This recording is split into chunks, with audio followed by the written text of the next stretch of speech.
Вот в таких моментах, да, мне кажется, очень важна роль экспертного сообщества. И я сейчас хочу предоставить слово руководителям. Мне кажется, вот в России один из самых уважаемых центров, да, это Российский совет по международным делам. Совет был основан в 2011 году, и наш университет является корпоративным членом РСМД, да. Значит, с большой благодарностью за участие и за поддержку вот нашего сегодняшней встречи я даю слово Андрею Вадимовичу Картунову, политологу, общественному деятелю, генеральному директору Российского совета по международным делам, кандидату исторических наук. Пожалуйста, Андрей Вадимович, мы вас слушаем. Большое спасибо за возможность высказать свои соображения по теме нашего обсуждения.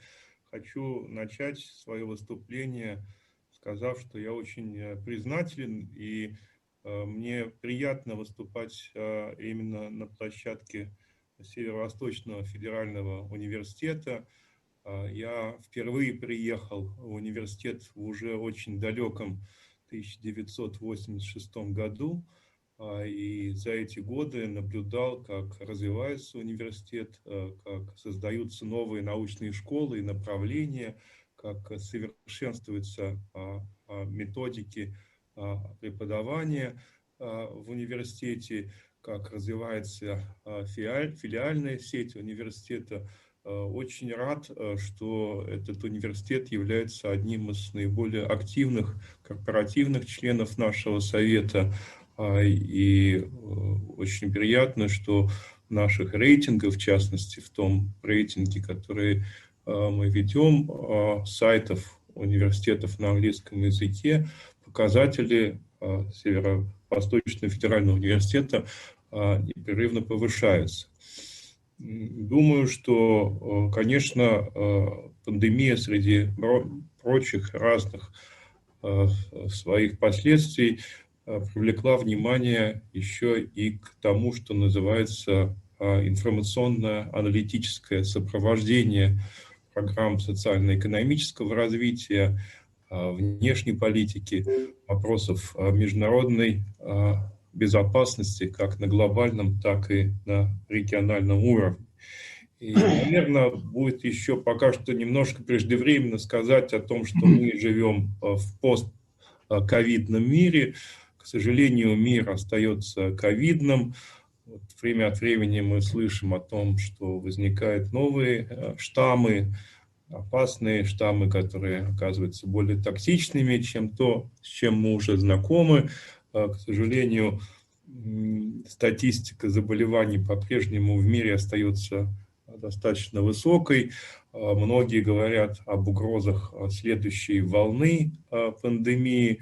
И есть точка зрения, что, в общем, ковид или заболевания по типу ковида будут, к сожалению, постоянным спутником человечества еще очень долго. При этом, конечно, уже всем понятно, что пандемия стала очень большим катализатором тех процессов в мировой экономике, в мировой политике, которые начались до пандемии, но проявляются сейчас более ярко, более последовательно, более выпукло. И, конечно, один из наиболее интересных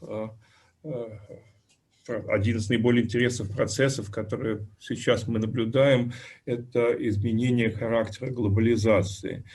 Сейчас модно говорить о том, что глобализация проходит через серьезный кризис, и действительно еще до начала нынешней пандемии наблюдались тенденции снижения роста прямых иностранных инвестиций в мире, некоторое сокращение международной торговли, наблюдалось сокращение числа людей, пересекающих границы, то есть кризис той модели глобализации, которая возникла в начале века, обозначился еще до прихода в нашу жизнь ковида. Но, тем не менее, конечно, последний год и вот уже начавшийся 2021 год, они ускорили эти кризисные тенденции. При этом, однако, говорить о конце глобализации было бы, наверное, неправильно. Скорее, надо говорить о том, что глобализация меняет свой формат и очень часто становится регионализацией. Хотел бы обратить ваше внимание, в частности, на такое событие, которое произошло в конце прошлого года, подписание всеобъемлющего регионального экономического партнерства 15 странами Азиатско-Тихоокеанского региона. Это, безусловно, очень крупное событие, создание крупнейшей в мире зоны свободной торговли. Очень жаль, что вот в это партнерство в итоге не вошла Индия, но тем не менее даже без Индии это примерно 1/3 мирового валового продукта, это более 2 миллиардов человек. Это, конечно, очень крупный драйвер для мировой экономики в целом. Другое событие, которое тоже стоило бы отметить и которое имеет отношение и к нам, к России, это согласование всеобъемлющего инвестиционного соглашения между Китайской Народной Республикой и Европейским Союзом. Очень сложный переговорный процесс, очень длительные переговоры. Ну и, в общем, наверное, еще в течение этого года отдельные компоненты этого соглашения будут уточняться на уровне национальных государств, на уровне Европейского парламента. Тем не менее, вот это инвестиционное соглашение, конечно, должно помочь восстановить многие процессы глобализации, которые были в состоянии торможения за счет ковида, за счет экономической рецессии. Ну, естественно, что Россия тоже не может стоять в стороне этих процессов. Обращаю ваше внимание на то, что вот буквально несколько дней назад министр иностранных дел России Сергей Викторович Лавров посетил Китайскую Народную Республику, где были достигнуты важные договоренности об углублении сотрудничества между нашими двумя странами в новых условиях. После этого он посетил Сеул, и в Сеуле были подтверждены установки на развитие зоны свободной торговли между Евразийским экономическим союзом с одной стороны и Корейской республикой с другой. У нас, хочу напомнить, скорее есть безвизовой режим, и мы надеемся, что вот по мере преодоления пандемии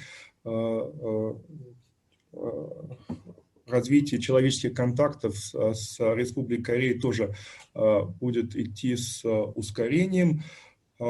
Таким образом, в общем, при всех тех проблемах, которые сейчас в мире существуют и еще долго будут отравлять нам жизнь, можно говорить о том, что интеграционные процессы будут продолжаться, и, конечно, для нас особенно важно то, что они будут продолжаться на территории Большой Евразии.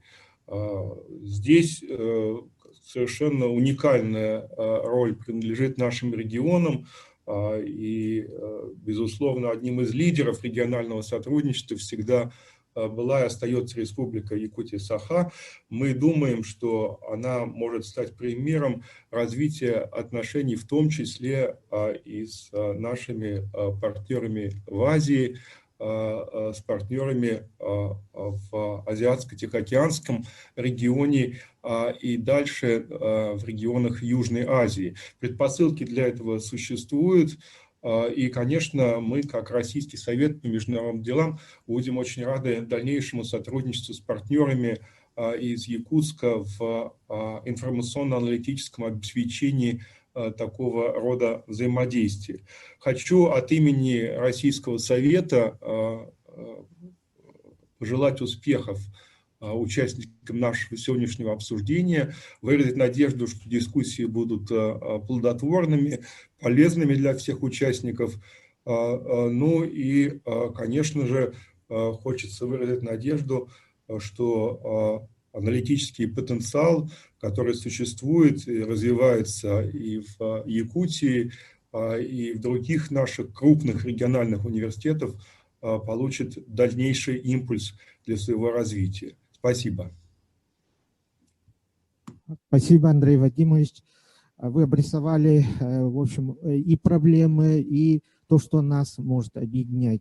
Регионы России с сопредельными странами. У нас как раз сегодня участвуют представители и Китайской Народной Республики, и Японии, Кореи и Монголии. Я первым, конечно, хотел бы дать слово нашему постоянному участнику. У нас за эти годы сложилось ядро, можно сказать, политологов, постоянных участников ленинских встреч. Это Сюя Фуци, PhD, профессор, ведущий научный сотрудник, руководитель отдела стратегических исследований Института России, Восточной Европы и Центральной Азии Китайской академии общественных наук, программный директор Совета по делам стратегического взаимодействия Китая и России при Китайской академии общественных наук. Тема обозначена «Геополитический ландшафт постковидного мира, политическое и экономическое измерение». Уважаемый Сюя Фуци, пожалуйста, вам слово.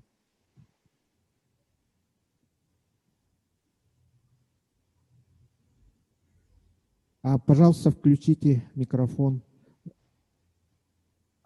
Добрый день, уважаемые коллеги. Как слышно? Нормально, да? Да, все слышно. Спасибо. Пожалуйста. Уважаемые коллеги, очень приятно вас поприветствовать из Пекина. Уважаемые, очень приятно увидеть здесь на экране уважаемого Михаила Ефимовича. Вам привет от нашего посла Лифелина. И пожелаем вам доброго здоровья. Значит, также приятно выступить сразу же после уважаемого Андрея Вадимовича. Вы же знаете, что Российский совет по международным делам является стратегическим партнером нашей академии. Мы, начиная с 2017 года, проводим очень грандиозное такое мероприятие, которое называется, то есть это двусторонний такой форум. Значит, мы уже проводили один раз в Пекине, другой раз в 2019 году в Москве, в этом году в Пекине. Но, к сожалению, из-за этой ковидной ситуации нам придется проводить уже в режиме, значит, онлайн-формате. Но тем не менее. Значит, я бы хотел высказать несколько тезисов на заданную такую тематику. Ну, начну с того, что это звучит, может быть, банально и в то же время печально, что ковид нанес очень сильный удар, прежде всего, по мировой экономике и по судьбам огромного количества людей во всем мире. Однако мы же знаем, что на сегодняшний день ковид не является не единственным из возможных черных лебедей, те события, которые, как предполагается, способны привести к масштабным сдвигам мировой экономики и политики.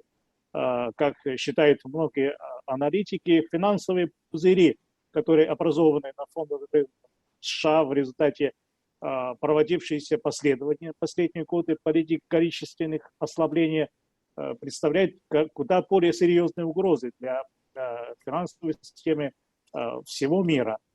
Поскольку традиционно на нашей площадке обсуждаются вопросы геополитики на Востоке в 21 веке, мне бы вот буквально два тезиса.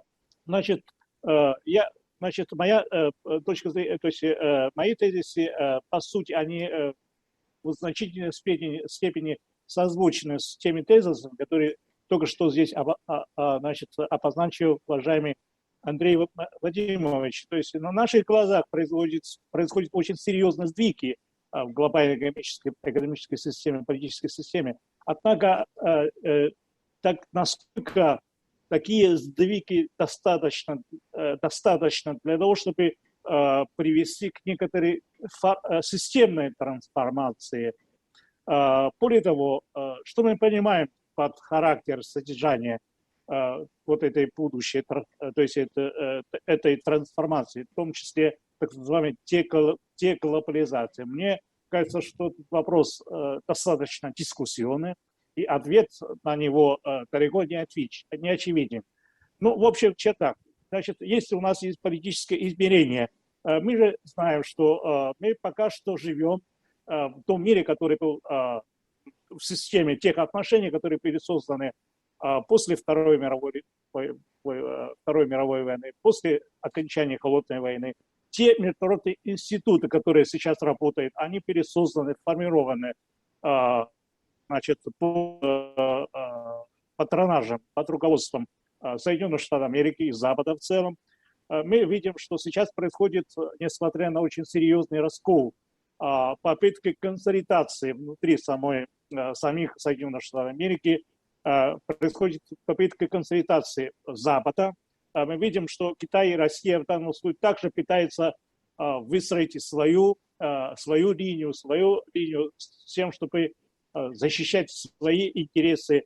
И это уже тоже видим, что, значит, у Соединенных Штатов Америки уже сформирован очень очевидный такой общий двупартийный такой консенсус, суть которого заключается в том, чтобы сдерживать и Китай, и Россию, значит, одновременно. Это тоже очевидные вещи. То есть это политическое измерение.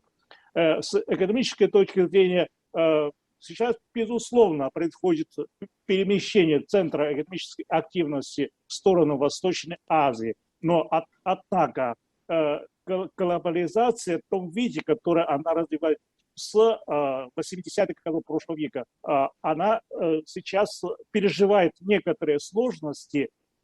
Однако, я полагаю, что мы пока что, у нас нет как бы свидетельств того, что эта система, она ломается, формируется новая совершенно система. Это не так. Скорее всего, мы видим, значит, попытки, образно говоря, переварить подъем Китая в рамках той системы, которая работает с тех пор. И я полагаю, что это очень тоже такая очевидная вещь. Здесь я полагаю, что, по крайней мере, в Китае у нас нет абсолютно никаких иллюзий на этот счет. Поэтому в заключение хотел сказать, что, значит, мир, конечно, меняется. И важно сейчас очень понять те рамки, пределы которых, понять временные рамки, в пределах которых происходят действительно крупные изменения. Важно не путать сегодняшние тенденции с настоящими изменениями. В этой ситуации я полагаю, что нам, Китай и Россия, нам очень важно надлежащим образом заниматься своими делами, обустройством собственной жизни, социально-экономическое развитие, формирование того прочного фундамента, на основе которого мы можем прочно стоять на ногах в этой сложной, такой быстро меняющейся мире. Спасибо за внимание. Спасибо большое, уважаемый Цуэ. Мне кажется, да, это очень важный вопрос взаимодействия, сотрудничества Китая и нашей России. А сейчас я хотел бы дать слово нашему постоянному тоже участнику, почетному профессору Северо-Восточного федерального университета, доктору, профессору Кандоксу. Он является также и президентом Сахо-Корейской ассоциации. Тема его выступления «Будущее после пандемии COVID-19». Уважаемый профессор, пожалуйста, вам слово. Добрый день, уважаемый Михаил Ефимович, уважаемые участники. Очень рад всех видеть, всех знакомых. В этой презентации я хочу сделать предложение для Республики Саха-Якутия, что делать срочно после пандемии COVID-19.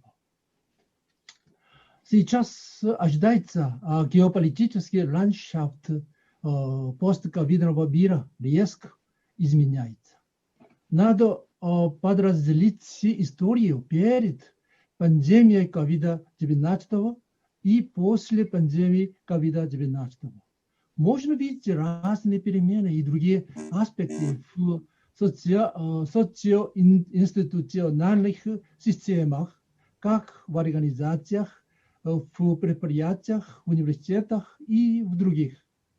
Резкие перемены заставили нас привыкнуть к новым атмосферам. Например, в марте прошлого года, когда внезапно возникла пандемия COVID-19, трудно было принять перемены. Сначала неудобно было носить маски везде и любое время. Неуклюже было читать лекции через дистанционную связь.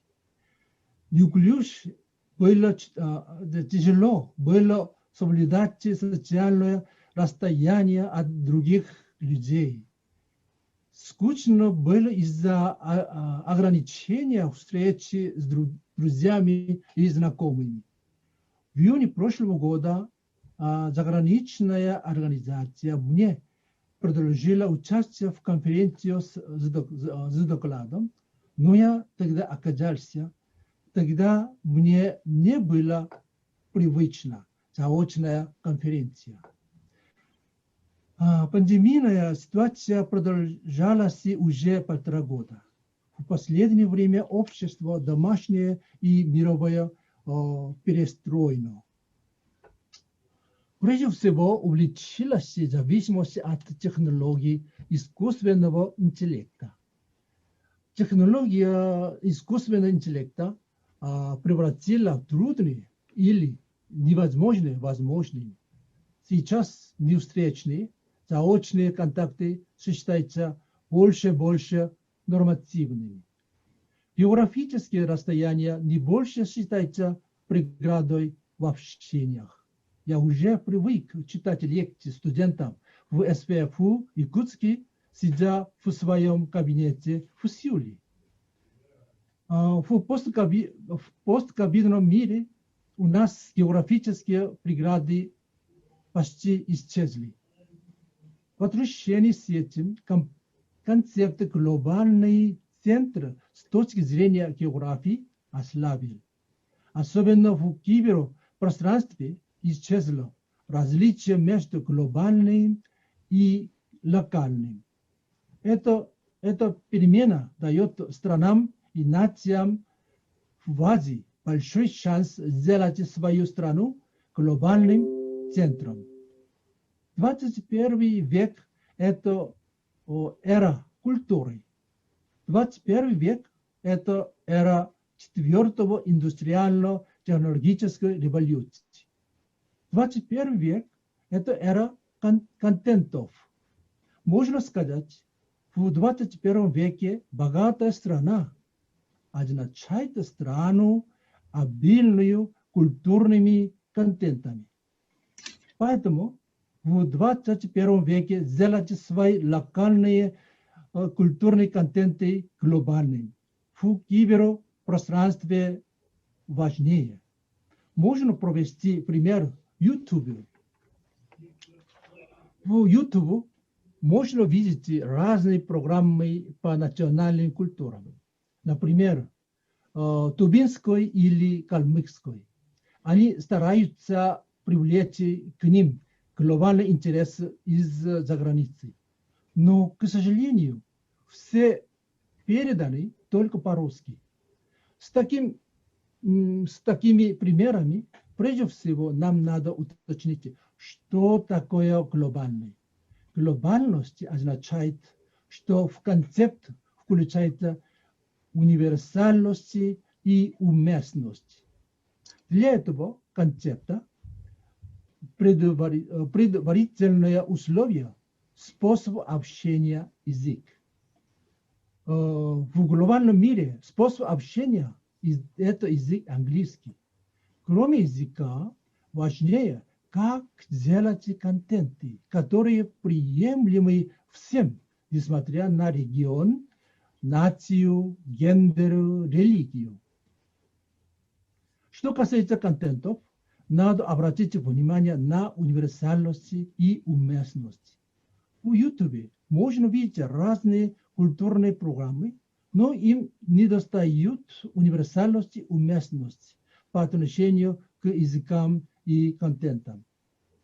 Сравнивая с такими программами, в Республике Саха-Якутия уже накоплены много хороших культурных наследий, в том числе Олонхо.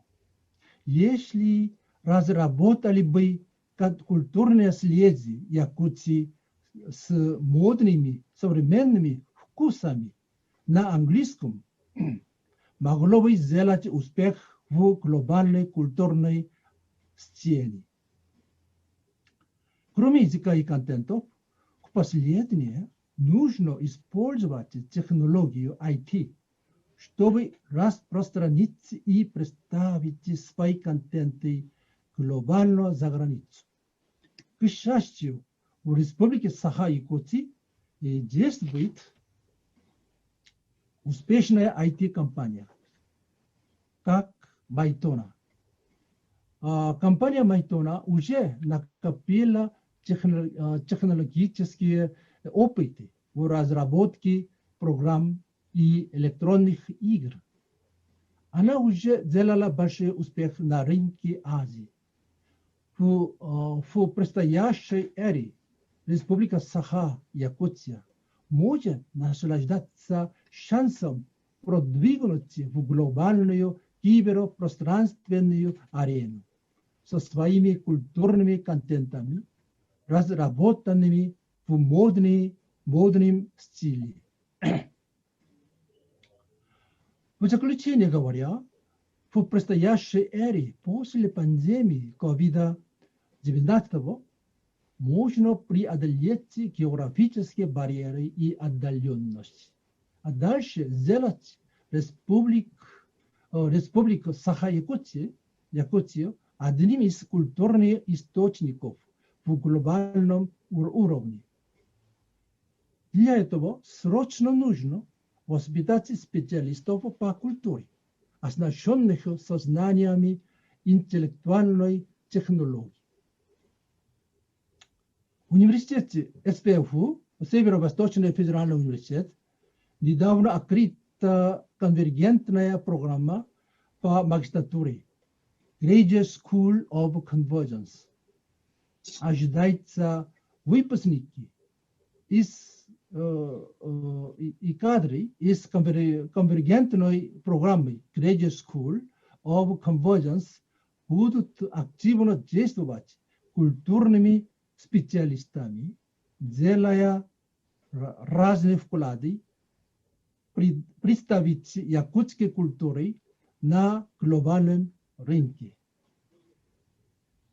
В последнее с этим я хочу сделать предложение в правительство Республики Саха-Якутия и к лидерам республики оказать внимание и поддержку в СПФУ, Северо-Восточный федеральный университет, особенно для конвергентной программы по магистратуре Graduate School of Convergence для будущего Республики Саха-Якутия.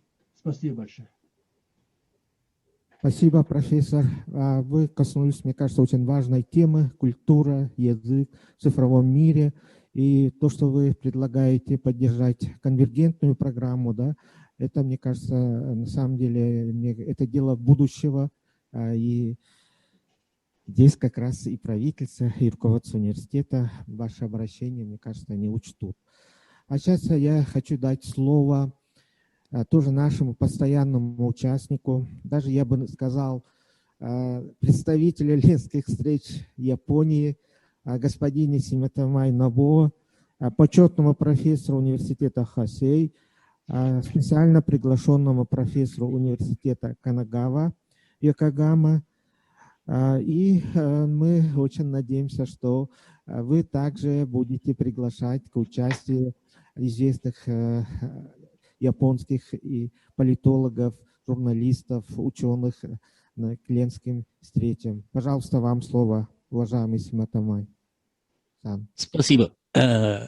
Уважаемый президент Михаил Ефимович, уважаемый Олег, уважаемый лектор Николаев, большое спасибо за ваше любезное приглашение на шестой форум, который является уникальным вкладом в региональную инициативу эпоху Азиатско-Тихоокеанского региона. Или когда-то начал называть Индо-Тихоокеанским. Да, как давний участник из Японии, я имею большое высокое мнение о Республике Саха как центре евразийского интеграции.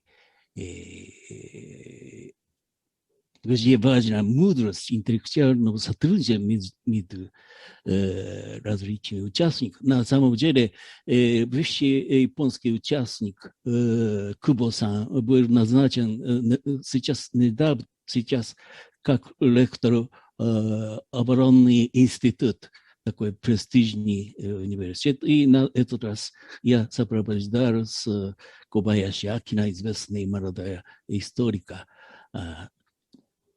Да, из-за ограниченности времени я сосредоточусь на будущем китайско-американского отношения и роли японско-японского отношения в этом контексте. Да, во-первых, с приходом администрации Байдена международная и глобальная ситуация резко меняется. Несколько заявляет, начали новой эры холодной войны. Несколько историки заявляют, что смещение гегемонии от США к Китаю в ближайшем будущем неизвестно. Я считаю иначе. Во-первых, старая холодная война характеризировалась идеологическим различием между Востоком и Западом. Идеологическое различие сейчас таких нет. Да, конечно, есть коммунистический режим, но это особенно в Азии. Но такой режим, азиатский режим, конечно, своего рода государственный капитализм, как и в Российской Федерации.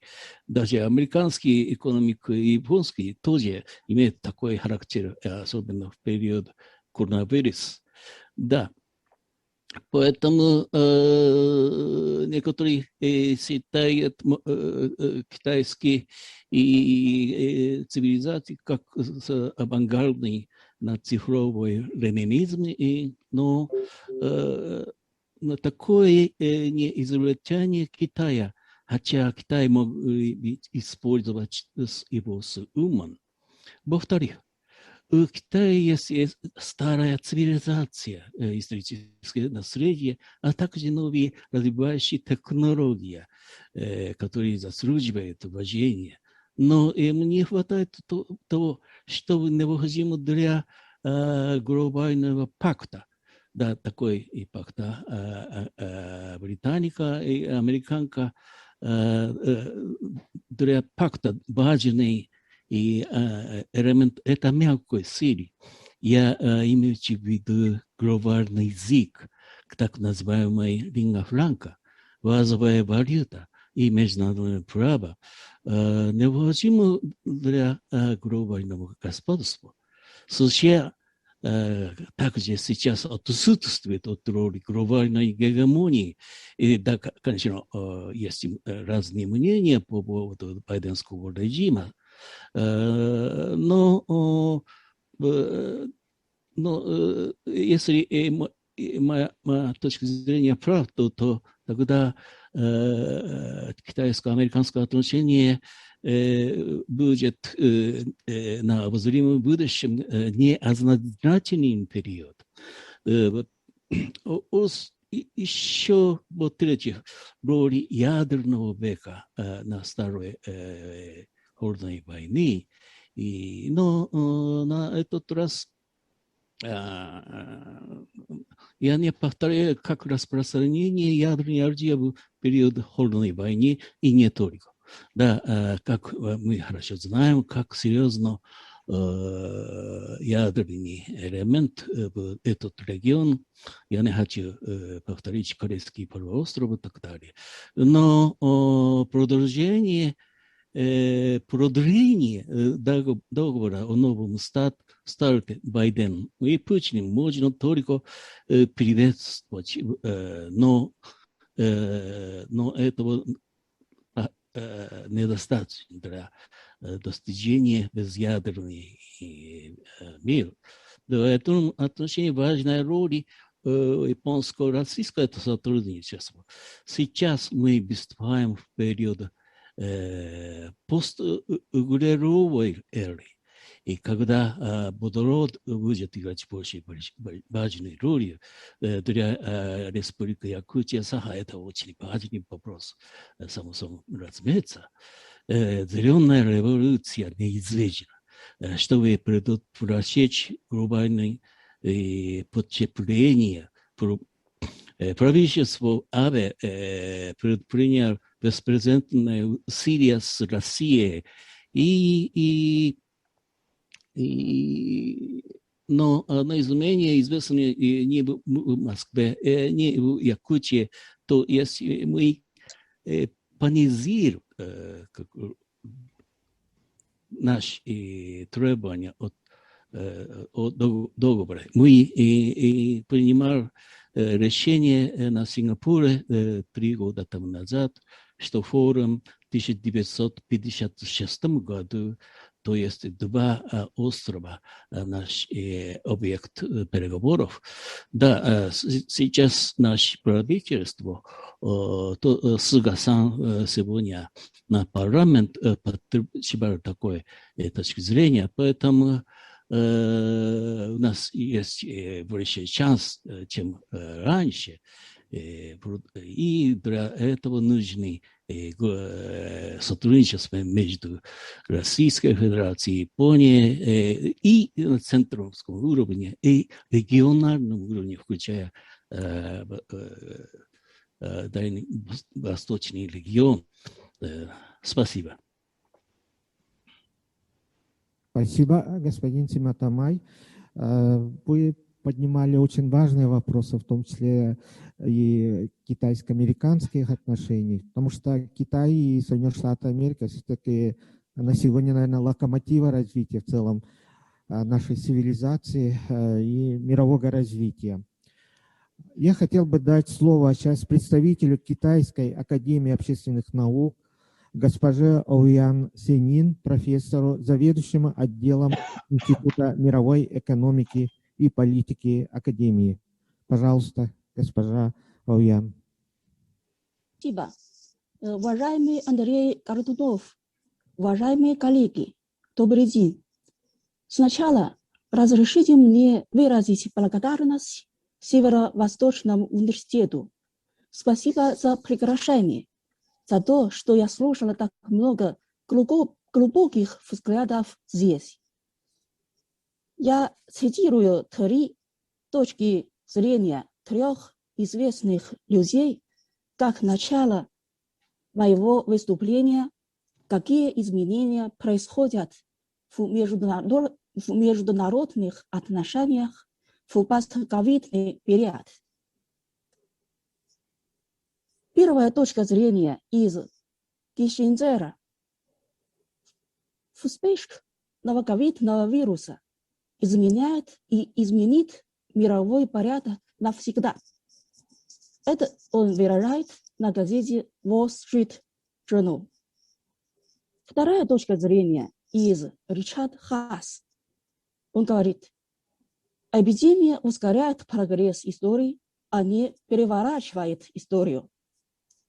Он выразил свою точку зрения на Foreign Affairs. Третья точка зрения из Эммануэля Макрона. Он сказал на телевидении, надо размышлять модели развития Запада и недостаток демократии. Что происходит в мировом порядке? Я думаю, что нужно смотреть изнутри и внимательно. Общие изменения, которые эпидемия принесла в мир, я думаю, что есть такой очерк. Во-первых, растущее социальное неравенство, более серьезная дифференциация между классами, расами и различными странами. Во-вторых, это более жесткая идеологическая конкуренция. В-третьих, коллективное размышление о бывших укоренившихся мыслях. Например, где граница прав между государством и индивидуумом. Что значит экономическая взаимозависимость и независимость? Существует ли двусторонняя сторона в демократии и свободе и так далее? То есть мысли меняются, сердца людей меняются. Так куда идут международные отношения? Изменения в международных экономических отношениях, я думаю, что есть три направления. Во-первых, это протекционизм. В таких странах они обычно применяют такие меры, как ограничение импорта и экспорта, повышение таможенных пошлин, прекращение или сокращение грузовых вагонов и автомобилей, обращение большое внимание на обеспечение экономической безопасности своей страны. Представители протекционизма, я думаю, что это США. Во-вторых, регионализм. Такие страны предпочитают короткие цепи поставок и производства в своих регионах. Представители, я думаю, это Россия и Центральная Азия. В-третьих, это исправленная глобализация. Понимая важную роль всемирного сотрудничества, особенно в области здравоохранения и санитарного карантина, они предпочитают развивать более обширное экономическое сотрудничество с другими странами, которые составляют с ними вместе цепи поставок и стоимости. И такие примеры, как свободная торговля, многосторонность и так далее. Представители – это Китай, Япония и Южная Корея.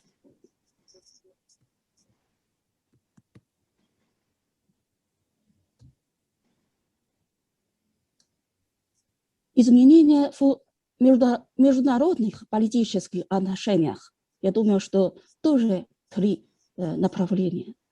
Во-первых, это популизм. Когда социальное неравенство усугубляется, руководители превратят экономическую проблему в политические вопросы. Во-вторых, это национализм.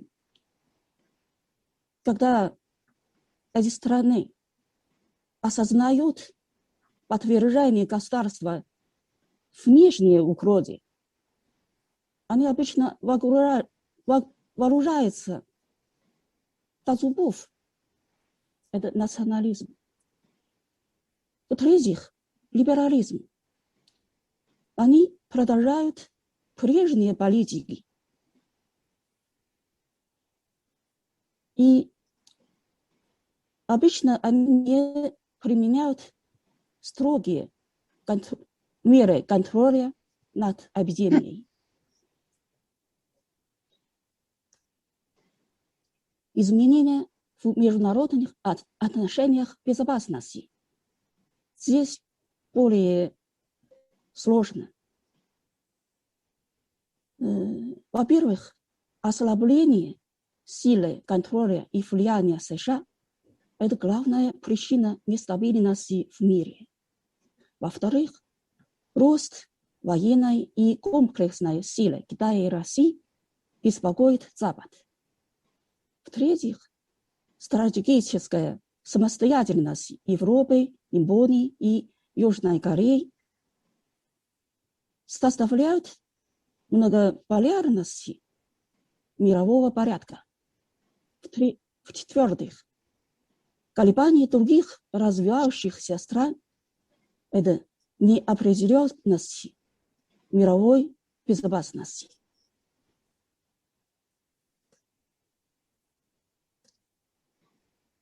Я сделаю короткий вывод. Эпидемия, возможно, не навсегда изменит международные отношения, но игра между крупными державами заметно ожесточена.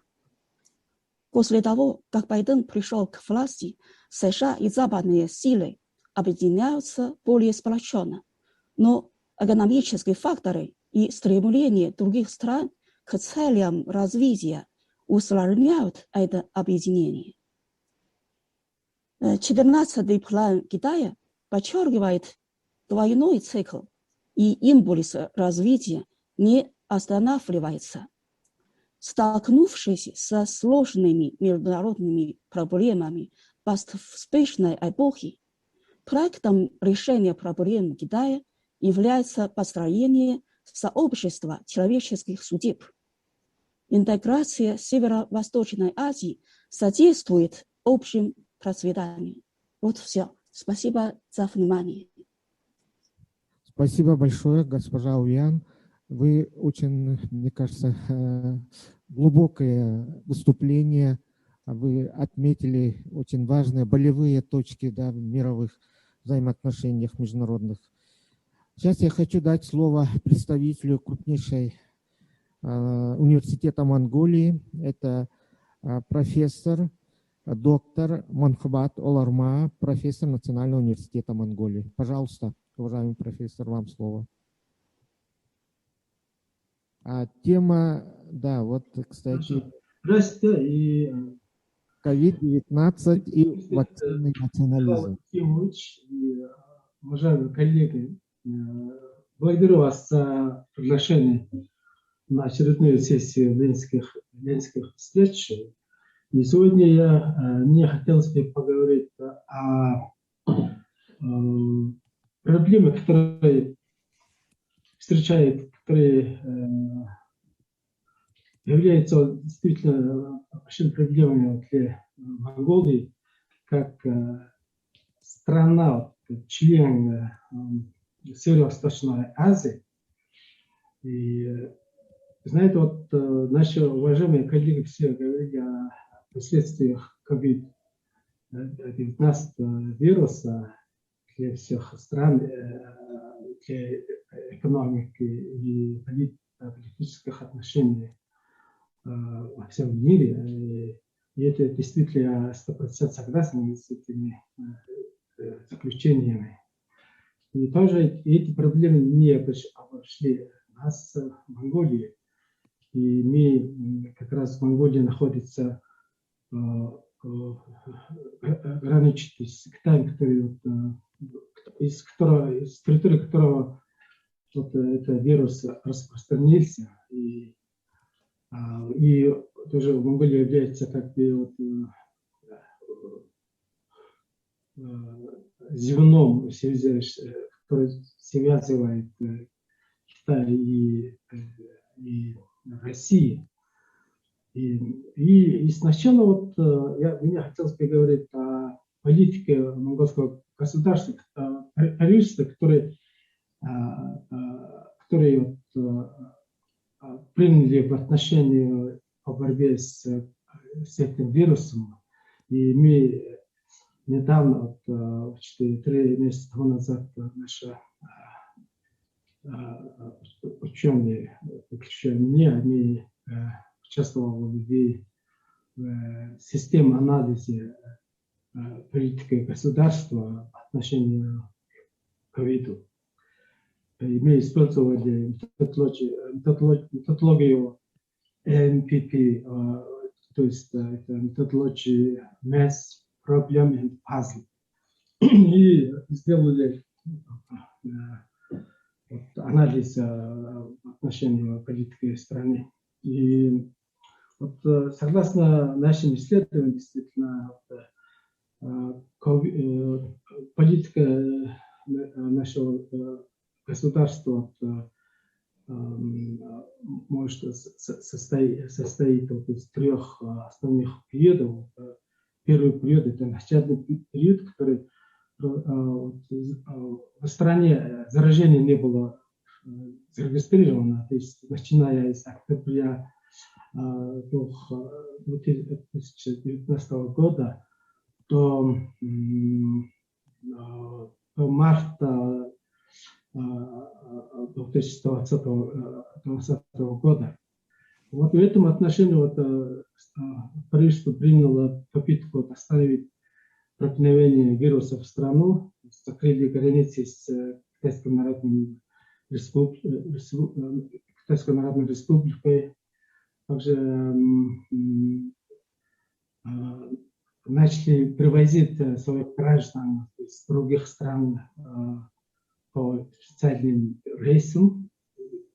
Это вот привезли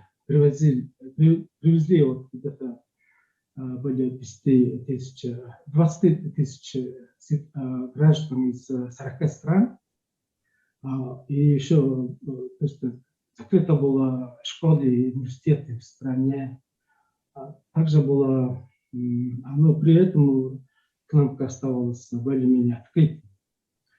А потом, то есть в этом периоде действительно была такая политика, что мы можем остановить заражение, закрывая границы, то есть используя как протекционизм в отношении с другими странами. Но второй период был, это начинается с марта 2020 года до ноября этого же года. Но тогда появились первые привозные случаи, то есть вирус был обнаружен с гражданами, который уехал по специальному рейсу из Франции. Это был гражданин Франции. Но в этом отношении тогда страны действительно начали принимать такой строгий метод. Да, спасибо, да, я посмотрю обязательно. Да. Как карантина в столице, закрытие ограничений деятельности некоторых областей экономической жизни. Но и, в принципе, это продолжалось как-то там была карантина, очаговая карантина, то есть пока вирус не обнаружен был в некоторых странах. А потом третий период – это заражение обнаружилось в некоторых странах, то есть мы потеряли контроль как раз вируса, и это случилось в ноябре прошлого года, и когда был где-то 10-15 случаев заражения. И с этого момента страна, государство начало, поменяло политику, то есть начало осуществлять политику сосуществования с COVID. То есть была просто частичная очаговая карантина в стране, и потом была карантина в столице, а вот в других регионах страны жизнь продолжалась как обычно. И потом в этом же периоде главный акцент был сделан на вакцинизации граждан. И то есть вот три таких разных политических решения были предприняты, но действительно, я думаю, что политика страны в этом отношении провалились. То есть не могли, это показало, что это невозможно жить в мире, в которые взаимосвязаны между собой. Просто жить все двери и окна закрыть и остаться неприкасаемым. Это невозможно. И действительно мы живем в мире, который зависит друг от друга, и все очень взаимосвязано. И политика протекционизма не очень хорошо показала себя в этом отношении. И сейчас в стране, вот действительно, Улан-Батор, тем более столица страны, вот, очень такой тревожной ситуации, хотя вакцинация началась, но заражение вот где-то вот, день, вот где-то 100-150, сейчас где-то 200. Действительно, это большое число, если сравнить с населением Монголии, кто составляет 3 миллиона 200 тысяч человек, это большое число. И, в принципе, и Монголия не разрабатывает, не производит вакцин. Полностью 100% мы зависим от иностранных государств, международных организаций в этом отношении. И хотя вот сейчас до сих пор вот 7 различных вакцин открыты, и это уже принимается вакцинации в разных странах, но в Монголии вот, проблема, что для Монголии это доступность вакцин, то есть приобрести вакцин, хотя даже имея денег, имея средства, это является большой проблемой. И хотя Монголия является участником COVAX инициативы, и also страна подписала инициативу ACT, то есть, который добивается от равномерного распределения вакцин между странами. И вот в сегодняшний день вот, в Монголии где-то вот 150 тысяч человек получили вакцинацию, и страна признала 4 типа разных вакцин. Первый это Pfizer, второй это AstraZeneca, и третий Sinopharm и Спутник Россия. И ну, хотя вот 4 вакцины признаны, но население получает вакцинацию вакцинам AstraZeneca и Sinopharm. И вот именно в этом отношении вот, начинается большая проблема для нашей страны. Это, во-первых, конечно, доступность вакцин, как я отмечал, это доступность вакцины для Монголии, которые не производят, которые не разрабатывают вакцины, это очень сложно. И, конечно, каждая страна, производитель вакцин, старается обеспечить в первую очередь собственное население. Как говорится, первым делом самолет. Действительно, сначала это, конечно, имеет право, эти страны такие права имеют, но также вот, очень много стран мира, в том числе вот, страны Северо-Восточной Азии, решение таких возможностей, которые дают возможность обеспечить население вакциной. Это проявляется как вакцинационализм, как можно сказать. Во-вторых, это дороговизность вакцин, хотя не очень большое, не очень дорого, но вакцинизация ковида является очень свой образ, да, охот большой достижение, часто население, то есть, например, в Монголии стараются до сентября, 1 сентября обеспечить где-то 60% своего населения, это составляет где-то 1,5 миллиона человек, и почти все вакцины требуют 2 раза вакцинизацию, то есть таким образом это стоимость вакцины увеличивается. Повторность вакцинизации, то есть непродолжительность. Например, Sinopharm вакцинизация, как отмечают официальные лица, это продолжается 6 месяцев. После 6 месяцев надо еще раз получить вакцинизацию. Таким образом, это дороговизна, это стоимость также увеличивается. Вторая проблема – это недоверие населения. То есть вакцинизация, то есть огромная боязнь и подозрительность насчет вакцин. То есть идет, конечно, очень разные информации, хотя официальная информация, но, как всегда, население не очень доверяет официальным источникам.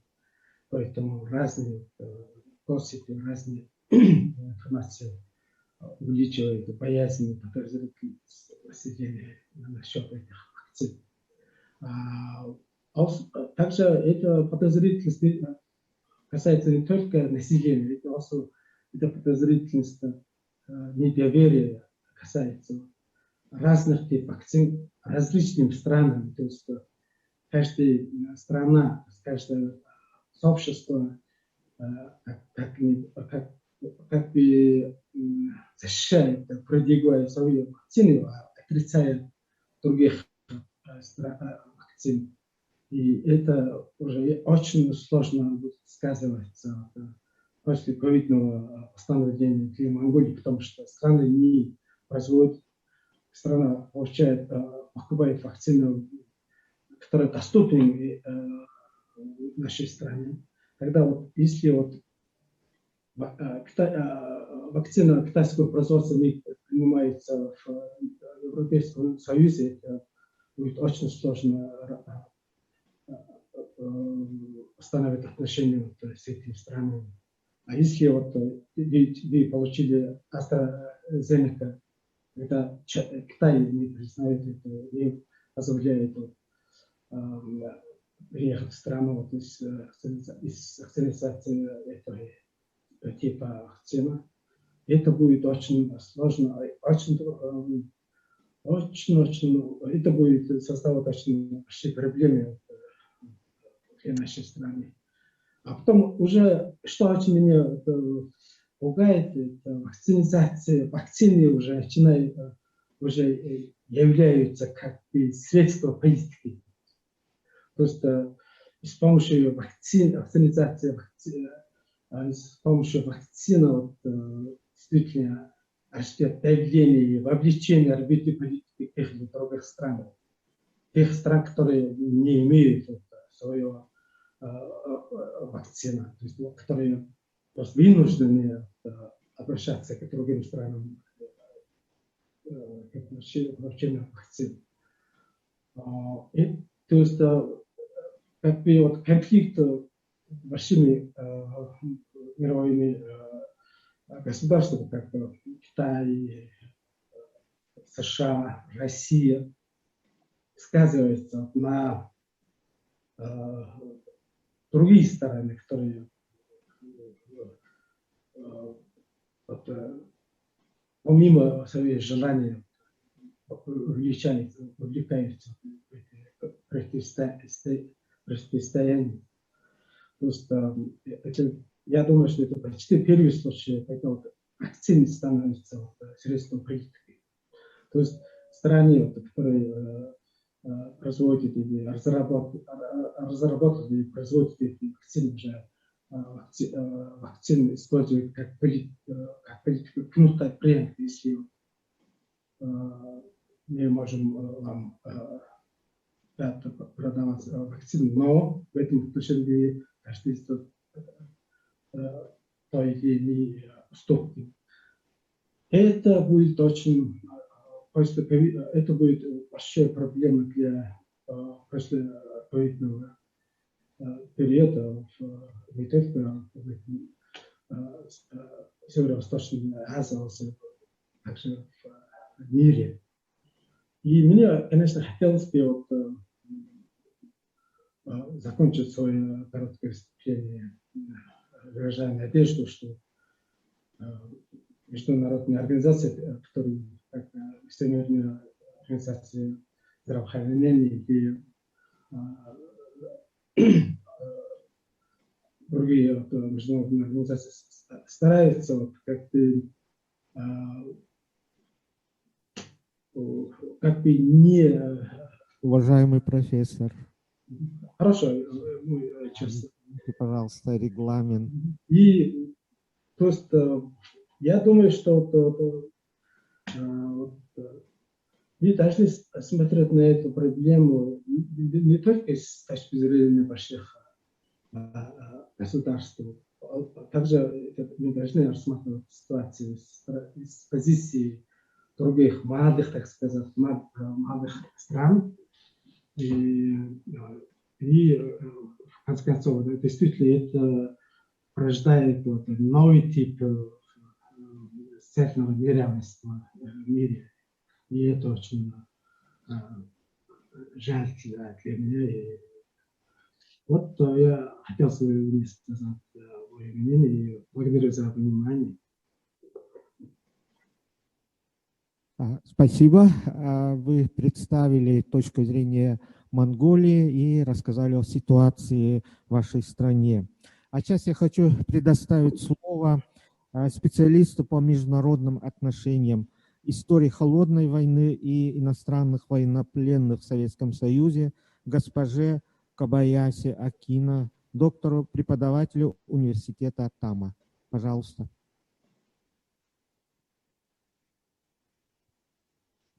Включите, пожалуйста, звук.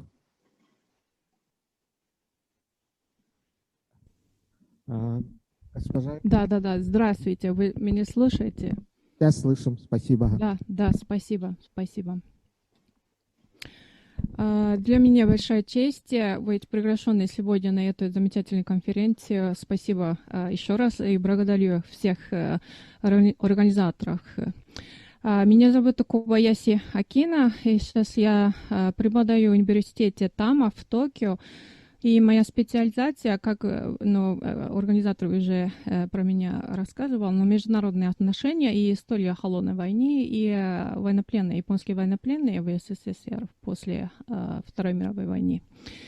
И сегодня я хотела поделиться с вами своими пониманием о том, каким будет посткоронавирусный мир. У меня сегодня есть следующие 5 пунктов о том, как будет выглядеть посткоронавирусный мир. Во-первых, страны, которые успешно справились с распространением коронавирусных инфекций и приобрели коллективный иммунитет, смогут перейти к экономическому восстановлению на более раннем этапе. Достаточно интересно, что страны, которые не смогли остановить распространение вируса, пытались возглавить мир с лозунгами свободы и демократии, включая страны с высоким концентрированным капиталом.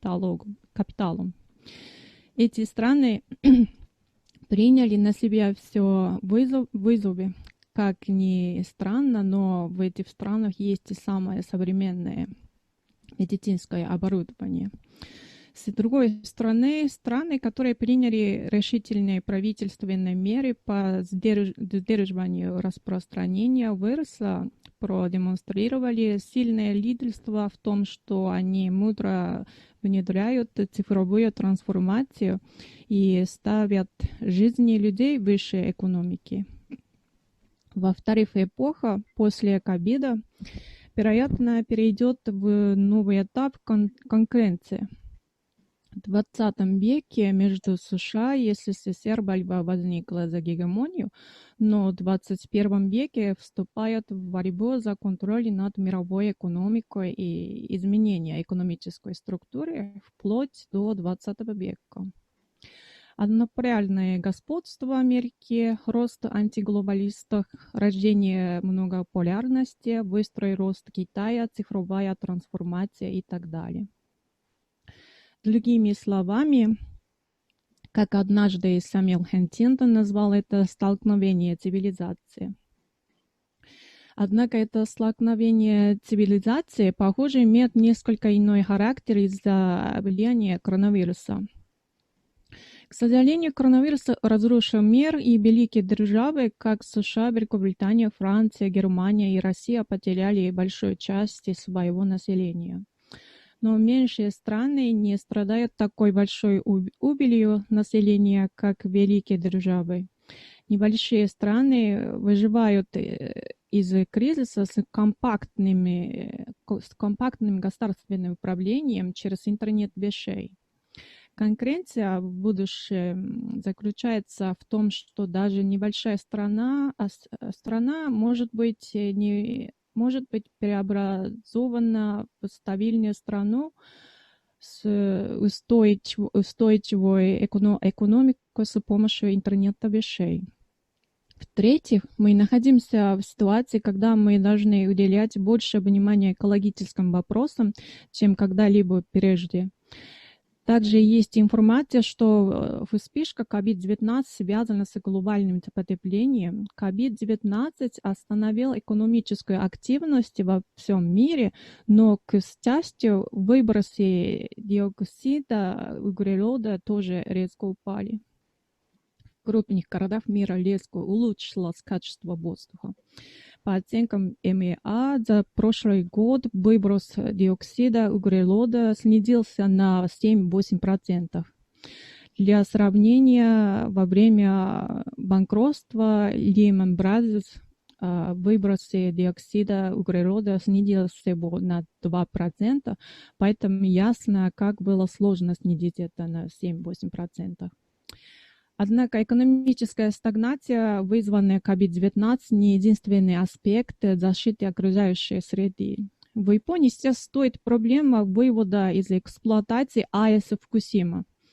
По причине эпидемии коронавируса отложен вывоз расплавленного топлива с блока 2 АЭС Фукусима-1, который первоначально планировалось запустить в 2021 году. Более того, вопреки заботе о чистой экологии, Япония не может больше размещать резервуары для хранения загряженной воды, которая выходит при охлаждении расплавленного ядерного топлива, поэтому в ближайшем будущем ее придется смывать в море, к сожалению. Я также хотела бы рассказать о некоторых местных проблемах. В-четвертых, коронавирус увеличил разлив между теми, кто сильнее в цифровых технологиях, и теми, кто не очень хорошо разбирается в этом. В прошлом глобализация развивалась огромными темпами, и я считаю, что в этой принудительной цифровой жизни это похоже на разрыв между теми, кто смог адаптироваться к глобализации, и тем, кто этого не сделал. Например, у молодого поколения наблюдается снижение навыков обсуждения, презентации и языковых навыков из-за более активного онлайн-обучения. Я сама преподаю русский язык в университете, и было очень сложно преподавать русский язык через онлайн студентам, которые даже не умеют писать алфавит. Возможно, преподавание японского через онлайн в российских университетах было таким же. COVID-19 серьезно ограничил возможность молодого поколения работать и учиться за границей. Конечно, некоторые студенты нашли преимущество обучения в онлайн, а другие студенты были одиноки, все время оставались дома, теряя возможности поговорить с другими. Потерянный год или два для молодого поколения огромный. Я считаю, что задержки в обучении будут проблемой во всем мире в ближайшие 10-15 лет. И последний, в-пятых, в США появился новый президент, но Соединенные Штаты остаются в духе геополитического реализма. Более того, похоже, что еще существует такая идеология, как теория модернизации Уолта Лосту, которая стала делом прошлого среди великих держав. Мы должны уважать друг друга безотносительно, где мы находимся, в центре или окраине. Япония потеряла былую экономическую динамику, и нам нужно налаживать более тесные связи с Китаем, Южной Кореей и странами Юго-Восточной Азии. И еще эпоха, в которой Япония когда-то управляла азиатской экономикой, закончилась, и теперь наступила новая эра диверсификации.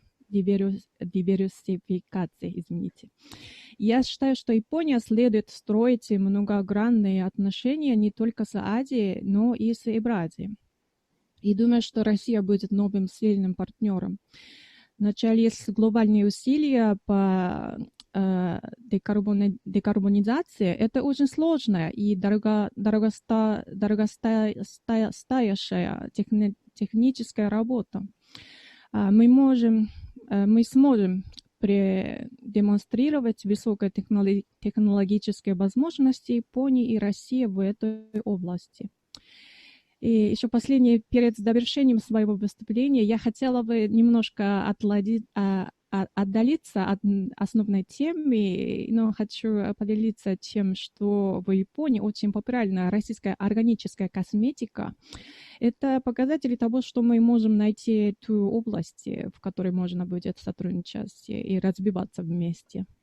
И историки не очень хорошо предсказывают будущее, но я надеюсь, что в эпоху темного коронавируса есть какая-то светлая надежда. Спасибо за внимание. Спасибо, госпожа Кобаяси. Очень интересное, глубокое выступление. Сейчас я хочу дать слово представителю нашей Якутии.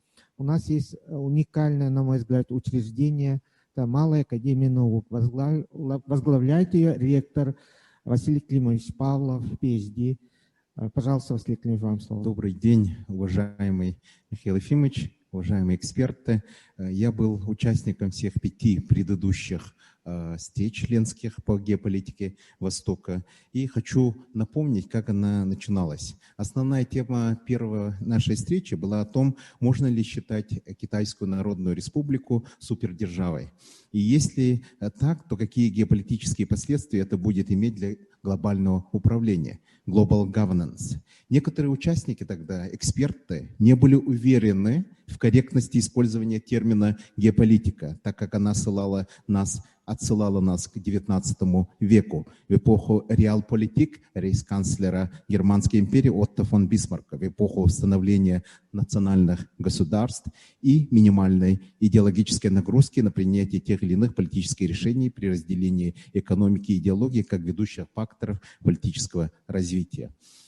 И напомню, что первая встреча проходила в августе 2013 года. Это был год примечательный 2 обстоятельствами. Это было начало президентства Барака Обамы, победившего на выборах после тяжелейшего субпрайм-кризиса финансовой системы США, и избрание на должность председателя Китайской Народной Республики Си Цзиньпиня. В то время, значит, в 2013 году Китай представлял собой динамично развивающуюся экономику с рынком продаж товаров, retail goods market, примерно $3,8 триллиона США по сравнению с $5 триллионами США в том году.